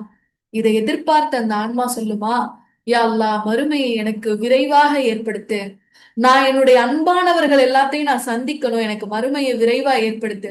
ஏன்னா அதால இங்க போய் தன்னுடைய அன்பானவர்கள் கிட்ட சொல்ல முடியலல்ல, நான் நிம்மதியா இருக்கேன்றத. அது கேக்குமா, யா அல்லாஹ் வேகமா மறுமையை ஏற்படுத்து. நான் என்னுடைய அன்பானவர்களை சந்திக்கணும்னு சொல்லும். அதே நேரம் இந்த தீய ஆன்மாவா இருந்தா அவருடைய நிலை என்னவா இருக்கும்? அவருடைய அமல்கள் எல்லாம் ஒரு ஒரு அருவருப்பான முகத்தோட, அருவருப்பான ஆடை அணிந்த, துர்நாற்றம் வீசக்கூடிய நிலையில வந்து ஒரு மனிதனுடைய உருவத்துல உட்கார்ந்திருக்கேன். இப்ப அவருக்கு என்ன ஆகும்? அவர்கிட்ட அது அல்லாஹ் உனக்கு கொடுத்த வாக்குறுதி இதுதான். அல்லாஹ் உனக்கு என்னென்னலாம் தண்டனைகள் சொல்லி வாக்குறுதி கொடுத்தானோ அதெல்லாம் நடக்கக்கூடிய நாள் இதுதான் சொன்னதுக்கு அப்புறம் இந்த ஆன்மாவும் இப்ப அல்லாஹ் கிட்ட கெஞ்சுமா? எப்படி கெஞ்சும்? யா அல்லாஹ் மறுமையை ஏற்படுத்திராத, யா அல்லாஹ் மறுமையை ஏற்படுத்திராத அப்படின்னு சொல்லி அல்லாஹ் கிட்ட கெஞ்சும். ஏன் மறுமையை ஏற்படுத்த வேணாம்னு கெஞ்சுது? மண்ணறையே இவ்வளவு கடுமையானதா இருக்கே, மண்ணறையுடைய வேதனைகளை இவ்வளவு திகிலூட்டக்கூடியதாகவும் பயத்தை ஏற்படுத்தக்கூடியதாகவும் இருக்கே, அப்போ மறுமை எப்படி இருக்கும், நரகம் எப்படி இருக்கும் அப்படிங்கறத அஞ்சி அந்த ஆன்மா கேக்குமா, யா அல்லாஹ் மறுமையை ஏற்படுத்திடாத, மறுமையை ஏற்படுத்திடாத அல்லாஹ் கிட்ட கெஞ்சணும். அப்போ இப்ப இந்த ரெண்டு ஆன்மாக்களும், அது நல்ல ஆன்மாவா இருந்தாலும் தீய ஆன்மாவா இருந்தாலும் மரணம் வரைக்கும் தன்னுடைய நிலைகள்ல அப்படியே இந்த மண்ணறையில தொடர்ந்துகிட்டே இருக்கும். நல்ல ஆன்மா எப்படி இருக்க போகுது? விசாலமான மண்ணறை, ஒளி பொருந்திய மண்ணறை, நல்ல ரிலாக்ஸா ஒரு ஸ்லீப், நல்ல ஒரு டீப் ஸ்லீப், எந்த டிஸ்டர்பன்ஸும் இல்லாத. எவ்வளவு நாள் போகுது, எத்தனை பகல், எத்தனை இரவு, என்ன பிரச்சனை, எதுவுமே அதுக்கு தெரியாது.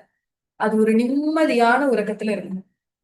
இது ஒரு தீய ஆன்மாவா இருந்தா நெருக்கடியான மன்னரை, இருளான மன்னரை, கவலையும் பயமும் நிறைந்த மன்னரை, தூக்கமே இல்லாம அது தன்னுடைய ஒவ்வொரு நாளையும் கடினமா கடந்துகிட்டே இருக்கும். மறுமை வந்துருமோ, மறுமை வந்துருமோ அப்படிங்கிற அச்சத்திலேயே ஒரு தீய ஆன்மா கடந்துகிட்டே இருக்கும்.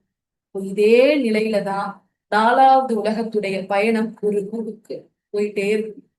அது மனிதனுடைய உடல்ல இருந்து பிரிஞ்சதுல இருந்து மண்ணறைக்கு அது போய் நாளைக்கு மறுமைக்காக சூர் ஊதப்பட்டு 5வது உலகத்துல அது அடியெடுத்து வைக்கிற வரைக்கும் இதே நிலையில தான் நல்ல ஆன்மாவும் தொடரும், தீய ஆன்மாவும் தொடரும். இத நமக்கு இந்த மன்னரையை பத்தி நமக்கு கேட்கும் போது சில நேரங்கள்ல தோணலாம், இந்த மன்னரை எங்க நடக்குது, எங்க நடக்குது, எங்க வேதனை கொடுக்கப்படுது, யாருக்கு வேதனை கொடுக்கப்படுது? இந்த உடலை பூமியில புதைச்சிட்டா 3 மணி நேரம் 6 மணி நேரம் தான் இந்த உடல் இறந்ததுக்கு அப்புறம் ஃப்ரெஷ்ஷாவே இருக்கு. ஒரு 24 மணி நேரத்துல அது ஒரு மாதிரி ஊதி வாடை அடிக்கிறதா வந்துருது. அங்கிட்டு ஒரு 3 நாளையில அது அப்படியே கொஞ்சம் கொஞ்சமா அழுக ஆரம்பிக்குது, கெட்டு போக ஆரம்பிக்குது. ஒரு 7 நாள்ல அது இன்னும் ஃபாஸ்டா அது மக்கி போக ஆரம்பிக்குது. 14 நாள்ல இருந்து 30 நாளைக்குள்ள அது உடம்புல இருக்கக்கூடிய எல்லா உறுப்புகளும் மக்கி போய் நகங்கள் உதிர்ந்து, முடிகள் உதிர்ந்து, சதைகள் எல்லாம் அரிக்கப்பட்டு வெறும் கூடா மாத்தப்படுது அந்த உடம்பு. இதுக்கு மொத்தம் 30ல இருந்து 60 நாள் தான் தேவைப்படுது. அப்ப இதுக்கப்புறம் மறுமை மன்னரை இருக்காதா? அப்படின்னா இல்ல. மன்னரை அப்படிங்கிறது அல்லாஹ் நம்ம நினைக்கிற மாதிரி இந்த மண்ணுக்குள்ளதான் அல்லாஹ் வச்சிருக்கானா அப்படிங்கிறது இல்ல. இதே ஆர்டர் படிதான் நடக்குமா அப்படிங்கிறதும் இல்ல. முதல்ல மன்னரை நெருக்கும், அப்புறம் கேள்வி கேட்பாங்க, அப்புறம் நல்ல நல்ல அமல்கள் நல்ல மனிதனுடைய உருவத்துல வருமானா, இதுதான் ஆர்டரானா தெரியல. அல்லாஹ் ஆயிலம். அது ஒவ்வொரு ஆன்மாவும் தாம் போய் சந்திக்கும் போதுதான் தெரிஞ்சுக்கும். இந்த நிகழ்வுகள் எல்லாம் நடக்கும். முன்ன பின்னையோ இது நடக்கும். இது எங்க நடக்கும்? ஒரு மறைவான இடத்துல நடக்கும். அதுக்கு இந்த உடல் தேவையா, இந்த உறுப்புகள் தேவையா அப்படின்னு கேட்டா இல்ல. அல்லாஹ் இதை தண்டிக்கிறதுக்கும் அல்லாஹ் இதை இன்பமா வச்சுக்கிறதுக்கும் இந்த உடல் ஒரு பொருட்டு இல்ல அல்லாஹ்வுக்கு. மன்னரை, பர்சக், ஆலமுல் அர்வாஹ் எப்படி மறைவா ஒரு உலகம் இருந்ததோ அதே போல இந்த பர்சகும் ஒரு உலகம், மறைவான ஒரு உலகம். அங்கு ஒவ்வொரு மனிதனும் மறுமை வரைக்கும் தனக்காக அவன் தயார் பண்ணி வச்சிருந்த அந்த நன்மையவோ தீமையவோ அவன் அனுபவிக்க கூடியவனாதான் இருப்பான். ஏன்னா சில மரணங்கள் ஆக்சிடென்ட் ஆகுது, உடலே கிடைக்கல, புதைக்கிறதுக்கே எரிஞ்சு சாம்பலா போயிருது. இப்ப அதுக்கெல்லாம் பர்சக் இல்லையா? எல்லாருக்குமே பர்சக். அதுக்கு இந்த உடல் தேவை அப்படிங்கிற ஒரு கண்டிஷன்லாம் அல்லாவுக்கு இல்லை. அல்லாஹ் அதை எப்படினாலும் நிகழ்த்தக்கூடியவனா இருக்கான். இந்த பர்சக்குடைய வேதனைக்கு ஒரு உதாரணம் என்னன்னா கனவு. கனவு. ஏன்னா பர்சக்ல முழுக்க முழுக்க நம்மளுடைய ஆன்மாக்களுக்கு வேதனை கொடுக்கப்படுறத நம்ம எப்படி புரிஞ்சுக்கலாம் அப்படின்னா கனவின் மூலமா புரிஞ்சுக்கலாம். கனவை உதாரணம் வச்சு, நம்ம இப்ப தூங்கிட்டு இருக்கோம், நமக்கு ஒரு கனவு வருது. அந்த கனவுல நம்மள யாரோ துரத்துறாங்க. நம்ம வேகமா ஓடுறோம். ஓடிட்டே இருக்கும் போது தவறி திடீர்னு கீழே விழுகுறோம். அப்ப நம்ம எந்திரிப்போம் தூக்கத்துல இருக்கு. பார்த்தா நமக்கு நல்ல மூச்சு வாங்கும், படபடப்பா இருக்கும். ஆனா நம்ம ஓடணுமானா ஓடல. நம்ம என்ன செஞ்சுட்டு இருந்தோம்? தூங்கிட்டு தான் இருந்தோம். ஆனா அந்த வலியையும் அந்த வேதனையும் நம்மளால உணர முடிஞ்சிருக்குமான்னு கேட்டா உணர முடிஞ்சிருக்கு. எப்படி ஒரு கனவை நம்ம உணர்றோமோ, ஒரு எக்ஸாம்பிள் இது ஒப்பீடு. அதே போலதான் அல்லாஹ் மன்னரையுடைய வேதனையும் கொடுப்பான். ஒரு ஒரு ஆன்மாவுக்கு ஒரு மன நெருக்கடியும் அந்த வேதனையும் அல்லாஹ் கொடுப்பான். அதே போலதான் மன்னரையில உள்ள நிம்மதிகளையும் அல்லாஹ் கொடுப்பான். இதுக்கு உடல் இருக்கணும் அப்படிங்கிறது என்ன கிடையாது, அவசியம் கிடையாது. அதே போல இந்த மன்னரைய பத்தி இன்னும் ஒரு விஷயம் நம்ம தெரிஞ்சுக்கணும். என்ன அப்படின்னா, யார் ஒருத்தர் இறந்து போயிட்டாங்களோ அவங்க திரும்ப இந்த பூமிக்கு வரமாட்டாங்க. இன்னைக்கு நிறைய விதத்தான விஷயங்கள், நிறைய மூட நம்பிக்கைகள் இதுலதான் நடக்குது. யோசிச்சு பாருங்க. ஒரு ரூஹு பிரிஞ்சதுல இருந்து அது மண்ணறைக்கு போகிற வரைக்கும், இல்ல அது மறுமையை சந்திக்கிற வரைக்கும் அதுக்கே எவ்வளவு விஷயங்கள் அது பார்க்க வேண்டியது இருக்கு. அதுக்கே எவ்வளவு விஷயங்கள், தன்னுடைய தேவை, தன்னுடைய விஷயங்களுக்கே அது எவ்வளவு அது எதிர்கொள்ள வேண்டியது இருக்கு. இப்ப இப்படிப்பட்ட ஒரு சூழல்ல அந்த ஆன்மா நம்மளோட பேசுமா? நமக்கு ஏதாவது நன்மை செய்யுமா? திரும்ப அது உலகத்துக்கு வருமான்னு கேட்டா வரவே வராது. அல்லாஹ் தன்னுடைய திருமறை குரான்ல சொல்றாங்கல்ல, 27வது அத்தியாயத்துடைய 80வது வசனத்துல, மரணித்தவர்களை நீங்கள் ஒருபோதும் செவியேற்க வைக்க முடியாது. எப்படி இறந்து போன மக்களை உங்களால கேட்க வைக்க முடியாதோ, அதே போல இந்த குரானை பார்த்து காது அடைச்சிட்டு போகக்கூடிய மக்களையும் உங்களால வழிநடத்த முடியாதுன்னு அல்லாஹ் ஒப்பிட்டு சொல்றோம். இறந்து போன மனிதர்களை உங்களால் ஒருபோதும் கேட்க வைக்க முடியாது. இப்ப நம்ம போய் இறந்தவர்கள் கிட்ட துவா செய்யறது, அவங்க கிட்ட நம்மளுடைய தேவைகளை கேட்கறது, இதெல்லாம் பிதஅத். நபி ஸல்லல்லாஹு அலைஹி வஸல்லம் அவங்க காட்டித் தராத ஒரு வழிமுறை. ஒவ்வொருத்தரும் அவங்கவங்களுடைய மன்னரையில அவங்கவங்களுக்கான சூழலை சந்திச்சுட்டு இருப்பாங்க. நல்ல ஆன்மாவா இருந்தா அது தூங்கியே போயிருமே. அது தூங்கிருமே. அது நிம்மதியா உறங்கிருமே. அதுக்கு எந்த அல்ல தொல்லை எதுவுமே இல்ல. அதுக்கு எதுவுமே தெரிவிக்கப்படாது. அது நிம்மதியான ஒரு உறக்கத்துல இருக்குமே. ஒரு தீய ஆன்மாவா இருந்தா அதுவே தினம் தினம் பயந்து நொந்துட்டு இருக்குமே. அது எப்படி இந்த உலகத்துக்கு திரும்பி வரப்போகுது, நம்ம பேசுறதை கேட்க போகுது? அதே போலதான் அல்லாஹ் தன்னுடைய திருமறை குர்ஆன்ல சொல்லும்போது சொல்றான், இறந்தவர்கள், நம்மால அழிக்கப்பட்ட இந்த மனிதர்கள் ஒருபோதும் இந்த உலகத்துக்கு திரும்பி வர மாட்டாங்க. கனெக்ஷன் அவ்வளவுதான். கட்டானது கட்டானதுதான். நம்ம ஆரம்பத்திலே, நம்ம வகுப்புடைய ஆரம்பத்திலே பார்த்தோம்ல, ரூஹுடைய பயணத்தை பொறுத்த வரைக்கும் அது ஒரு நிலையிலிருந்து இன்னொரு நிலைக்கு போயிருச்சுன்னா மீண்டும் அதால அந்த பின்னாடி இருக்கக்கூடிய நிலைக்கு போகவே முடியாது. நம்ம வேணா இந்த உலகத்துல ஒரு இடத்துல இருந்து இன்னொரு இடத்துக்கு பயணம் பண்ணா, விருப்பப்பட்டா நம்ம ஏற்கனவே போன இடத்துக்கு திரும்ப போலாம். ஆனா ரூஹுடைய பயணம் எப்படிப்பட்டது? அதால தான் கடந்து வந்த பாதையை திரும்பி போய் பார்க்க முடியாது. திரும்பி அதே உலகத்துக்குள்ள அதால போக முடியாது. அல்லாஹ் இதை இப்படிதான் வடிவமைச்சு வச்சிருக்கான். ஒண்ணு முடிஞ்சா ஒண்ணு, ஒண்ணு முடிஞ்சா ஒண்ணு, அடுத்தடுத்து முன்னேறி போயிட்டே இருந்தாதான் நிலையான உலகம நம்ம அடைய முடியும். இதுதான் ஒரு ரூஹுடைய 4வது உலகத்துல அது சந்திக்கக்கூடிய நிகழ்வுகள். ஒண்ணு அது ரசூலுல்லாஹ் சொன்ன மாதிரி சொர்க்கத்துடைய பூங்கால ஒண்ணா இருக்கும். அப்படி இல்லை அப்படின்னா நரகத்துடைய படுகொலியில ஒரு படுகொலியா இருக்கும். இப்ப இப்படிப்பட்ட இந்த வாழ்க்கைக்காக நம்ம என்ன தயார் பண்ணி வச்சிருக்கோம்? என்ன தயார் பண்ணிருக்கோம் இந்த வாழ்க்கைக்காக? ஒரு நாளைக்கு இந்த உலகத்துல நான் வாழ்றதுக்காக என்னென்ன தயாரிப்புகள் செய்றேன். அது போல நான் என்னுடைய ரூஹுடைய அடுத்த கட்ட பயணத்துக்காக நான் இதெல்லாம் செய்யறேன். ஏதாவது இருக்கா? அட்லீஸ்ட் இதை பத்தி நம்ம ஒரு கவலையாவது கொள்றோமா? ஒரு விழிப்புணர்வாவது கொள்றோமா? இதுக்காக அல்லாஹ் கிட்ட துஆவாவது செய்யறோமா? நபி ஸல்லல்லாஹு அலைஹி வஸல்லம் அவங்க ஒவ்வொரு நாளும் முன்பின் பாவங்கள் மன்னிக்கப்பட்ட நம்மளுடைய தூதர் நபி ஸல்லல்லாஹு அலைஹி வஸல்லம் அவங்களே ஒவ்வொரு நாளும் இந்த மன்னரைக்காக பிரார்த்தனை செஞ்சிருக்காங்க. அத தொழுகையில நமக்கு ஒரு அழகா ஒரு துஆவா ரசூலுல்லாஹ் கத்துக் கொடுத்திருக்காங்க. என்ன துஆ? அல்லாஹும்ம இன்னி அஊது பிக்க மின் அஸாபில் கப்ர். யா அல்லாஹ், கபருடைய வேதனையிலிருந்து எங்களை பாதுகாத்து வை. அத நம்ம எப்படி ஓதுறோம்? அவசர அவசரமா தொழுகும் போது வேக வேகமா நாவ அசைச்சிட்டு இத ஒரு சடங்காவும் சம்பிரதாயமாவும் ஓதி முடிச்சிடும். தொழுகையில ஓதுறத தவிர்த்து அதுக்கப்புறம் நம்ம கேட்கக்கூடிய துவாக்கள்ல எப்பயாவது மன்னரைக்காக நம்ம துவா செய்யறோம். யா அல்லாஹ், மன்னரை ரொம்ப இறுக்கமானது, இருளானது. என்னுடைய மன்னரை எனக்கு விசாலமாக்கி வை இறைவா. என்னுடைய மன்னரை எனக்கு ஒளி வீசக்கூடியதாக்கி வை இறைவா. ஒவ்வொரு ரூவுக்கும் ஒரு நண்பனை நீ ஏற்படுத்துற. எனக்கு அழகான ஒரு நண்பனை ஏற்படுத்தி கொடு இறைவா. என்னுடைய நல்ல அமல்கள்லாம் நீ அங்கீகரிச்சுக்கோ இறைவா. எனக்கு ஒரு நல்ல அடியானை ஏற்படுத்தி கொடு இறைவா. மண்ணறையில கேட்கக்கூடிய என்னுடைய கேள்விகளுக்கு இலகுவா பதிலளிக்கக்கூடிய நாவை எனக்கு கொடு இறைவா. துவா செய்யணுமா? ஒரே வார்த்தை, மன்னரையுடைய வேதனையிலிருந்து பாதுகாத்துவை. தொழுகையில கேட்கறத தவிர்த்து சில நேரங்கள் அதை நம்ம கேட்கறதே இல்லை.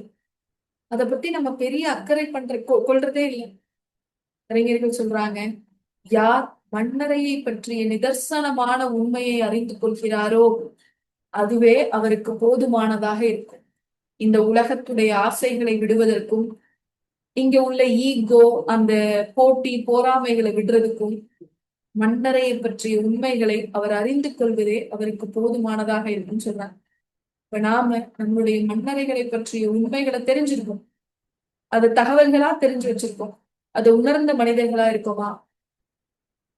அதை உணர்ந்து அதுக்காக தயார் செய்யக்கூடிய மனிதர்களா இருக்கோமா? எவ்வளவு நல்ல அமல்களை செஞ்சு நமக்கான தோழனை நம்ம தயார்படுத்தி வச்சிருக்கோம். எவ்வளவு தொழுகைகள், எத்தனை சதக்காக்கள், எத்தனை தஹஜ்ஜத்து, அல்லாவுக்காக எத்தனை அமல்கள், எந்த பாவங்கள்ல இருந்து நம்ம அல்லாவுக்காக வெளியில வந்திருக்கோம். நம்ம எப்படிப்பட்ட ஒரு தோழனை நம்மளுடைய மன்னரையில தயார்படுத்தி வச்சிருக்கோம் அப்படிங்கிறத சிந்திக்கக்கூடியவங்களாக இருப்போம் இன்ஷா அல்லாஹ். இறைவனிடம் தினசரி சுவனத்தை கேட்பது போல, நரகத்திலிருந்து பாதுகாப்பு பெறுவதை கேட்பது போல, மன்னரையுடைய வேதனைகளில் இருந்து பாதுகாப்பு பெறக்கூடிய மனிதர்களா நம்ம இருப்போம். அந்த பாதுகாப்பை நம்ம அல்லாஹ் கிட்ட தொடர்ந்து கேட்கக்கூடியவங்களாகவும் இருப்போம் இன்ஷா அல்லாஹ். அல்லாஹ் நம்மளுடைய மன்னரைகளை வெளி வீசக்கூடியதாகவும் மனம் வீசக்கூடியதாகவும் சுவனத்துடைய தோட்டங்களில் ஒரு தோட்டமாக ஆக்கி அருள வேண்டும் அப்படிங்கிற பிரார்த்தனையோடும், நாளை மறுமையில் சொர்க்கத்தில் மிக உயர்ந்த சொர்க்கமான ஜன்னத்தில் ஃபிர்தௌஸ் எனும் சொர்க்கத்தில் நுழையக்கூடிய மனிதர்களாக, அந்த உயர்வான சொர்க்கத்தின் வாரிசுதாரர்களாக அல்லாஹ் உங்களையும் என்னையும் ஆக்கி வரல வேணும் அப்படிங்கிற பிரார்த்தனையோட இன்ஷா அல்லாஹ் இன்றைய நினைவூட்டலை நிறைவு செய்யலாம். நாளைக்கும் இதே இந்த 4வது உலகம்தான். ஆனா அதுல என்ன பார்க்க போறோம் அப்படின்னா, இந்த மண்ணறையில சில குற்றங்களுக்கு சில தண்டனைகள் கொடுக்கப்படும். அல்லாஹுடைய தூதர் நமக்கு சொல்லி கொடுத்து சில குற்றங்கள் பற்றியும், நம்ம மன்னரைக்கு போனதுக்கு அப்புறமும் கூட நம்மளுக்கு நன்மை வந்து சேரணும் அப்படின்னா அதுக்கு எந்த மாதிரியான அமல்களை நம்ம செஞ்சுட்டு மரணிச்சிருக்கணும் அப்படிங்கிறத பத்தியும், என்னுடைய அன்பானவங்க இறந்து போயிட்டாங்க, அவங்களுடைய மன்னரைக்காக நான் என்ன செய்யலாம் அப்படிங்கிறத பத்தியும் இன்ஷா அல்லாஹ் நாளைய வகுப்புல தெரிஞ்சுக்குவோம். கஃபராவதி நிறைவு செஞ்சுக்கலாமா? سبحانك اللهم وبحمدك أشهد أن لا إله إلا أنت أستغفرك وأتوب إليك. ربنا تقبل منا إنك أنت السميع العليم. السلام عليكم ورحمة الله وبركاته.